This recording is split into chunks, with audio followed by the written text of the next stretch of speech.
శ్రీకాకుళంలో న్యూ కాలనీలో 54 ఏళ్ల కళావతి తన భర్త ఆర్మీ రిటైర్డ్, 2 కుమారులు 1 కుమార్తె. రోజు సత్సంగం భజనలు సాఫీగా సాగిపోయే జీవితం. అంతా సాఫీగా ఉందనుకుంటున్నారా? అక్కడే ఉంది ట్విస్ట్. 54 ఏళ్ల కళావతి 34 ఏళ్ల శరత్ కుమార్తో అక్రమ సంబంధం పెట్టుకుంది. అంత పెద్ద ఆవిడని పడేశాడంటే మనోడేమైనా తోపా అనుకుంటే చేసేది జనరేటర్ మెకానిక్ పనులు. సెకండ్ హ్యాండ్ జనరేటర్లు అమ్మటం, అద్దెకు తిప్పటం. ఇది మనోడి బ్రతుకు తెరువు. ఇక ఈ అక్రమ సంబంధం ఎప్పటి నుండి సాగుతుందో ఏమో కానీ జాగ్రత్తగా నెట్టుకొస్తున్నాడు. కానీ మన హీరో శరత్ కుమార్ బుద్ధి సరిగ్గా లేదు.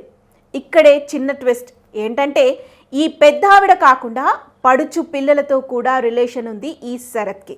అప్పుడప్పుడు మనోడు ఫోన్ చేయటం, ఫోన్ వచ్చిందే తడువుగా కళావతి అక్కడికి వెళ్ళటం, అతనితో సమయం గడపటం, సత్సంగం భజనలకి వెళ్ళొచ్చా అని ఇంట్లో కలరింగ్ ఇవ్వటం.